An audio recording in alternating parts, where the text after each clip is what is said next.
कुछ ही देर में, जी हाँ, कुछ देर में अरविंद केजरीवाल की जमानत अर्जी पर सुनवाई होगी और आज ये तय हो जाएगा कि केजरीवाल बाहर आएंगे या 15 दिन जेल में ही गुजारने होंगे।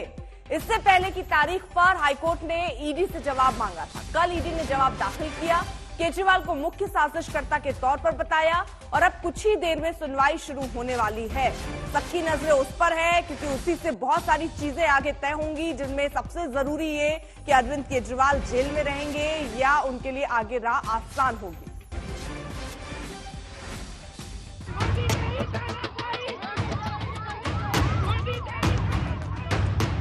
प्रधानमंत्री जी जो ये कर रहे हैं ये देश के लिए अच्छा नहीं है। क्या केजरीवाल को मिलेगी राहत या तिहाड़ में सलाखों के पीछे ही रहेंगे मुख्यमंत्री? इन सवालों का जवाब आज मिलने की उम्मीद है। शराब नीति घोटाले को लेकर हाईकोर्ट में सुनवाई होने जा रही है। अदालत केजरीवाल की याचिका पर विचार करेगा। अदालत ने पिछली सुनवाई में ईडी की दलील को कबूला था कि उसे अपना जवाब दाखिल करने का मौका मिलना चाहिए। अदालत ने मौका दिया। जांच एजेंसी ने भी तय समय पर मंगलवार को अपना हलफनामा कोर्ट को सौंप दिया। इसके जरिए ईडी ने केजरीवाल पर बेहद संगीन आरोप लगाए हैं।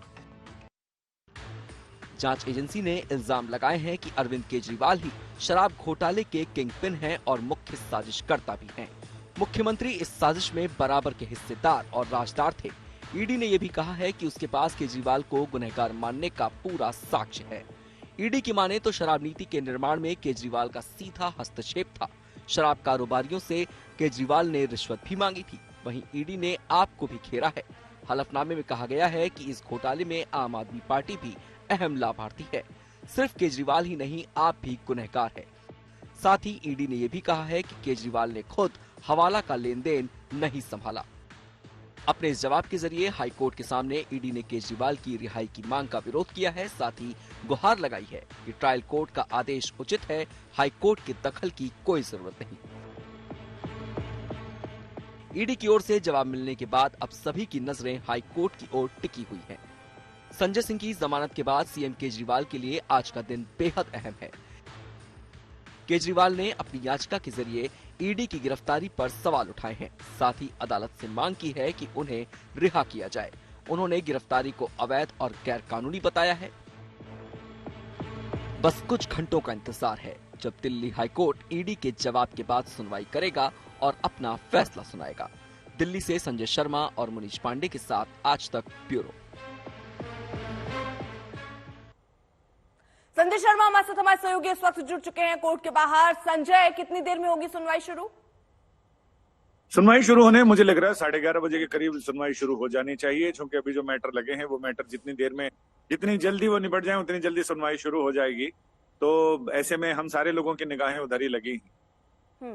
और कितनी राहत की उम्मीद, क्योंकि ईडी ने तो जवाब दाखिल कर दिया है। आज सबकी निगाहें इसी बात पर है कि क्या होगा। अरविंद केजरीवाल 15 दिन अभी हिरासत में ही रहेंगे या फिर उन्हें आगे की राह उनकी आसान होगी, इस पर निगाहें हैं सबकी। संजय, जहां तक अर्पिता मुझे लगता है कि बहुत राहत मिलने के आसार तो नहीं नजर आ रहे हैं, क्योंकि आम आदमी पार्टी और बाकी सारे लोगों को ये उम्मीद है कि संजय सिंह को मिली राहत की नाव पर सवार होकर वो भी पार निकल सकते हैं। लेकिन सुप्रीम कोर्ट ने साफ कर दिया कि ये नाव फिलहाल एक ही आदमी को ले जाने की गारंटी लेती है। 2 आदमी इसमें नहीं जा सकते हैं या 2 से अधिक भी नहीं जा सकते हैं। तो ऐसे में सुप्रीम कोर्ट ने अपने ऑर्डर में साफ कर दिया है कि हमारे इस संजय सिंह को बेल पर रिहा करने के ऑर्डर को नजीर नहीं माना जा सकता है, प्रेसिडेंट नहीं माना जा सकता या उसका हवाला नहीं दिया जा सकता है, क्योंकि ये मेरिट पर दिया गया ऑर्डर नहीं है। ये सिर्फ इसलिए दिया गया है क्योंकि ईडी ने ये कह दिया था कि संजय सिंह को जमानत पर रिहा करने पर उसे कोई आपत्ति नहीं है। बस इसी अनापत्ति के वजह से इन्हें राहत दी जा रही है।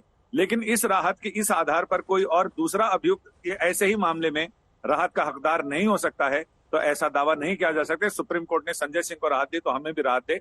तो ऐसे में ये बिल्कुल साफ हो गया है कि इसके आधार पर तो अरविंद केजरीवाल को कोई राहत मिलती नजर नहीं आ रही है। अभी देखना दिलचस्प होगा कि दिल्ली हाईकोर्ट जिसमें किस नजरिए से इस पूरे मामले को देखता है, किस जाविये से देखता है, ये देखना दिलचस्प होगा। ठीक है संजय, विकल्प अगर बात करें, आप कह रहे हैं ज्यादा उम्मीद नहीं रखनी चाहिए, लेकिन इंसान अपनी उम्मीदें छोड़ता नहीं है। अरविंद केजरीवाल भी नहीं छोड़ रहे होंगे।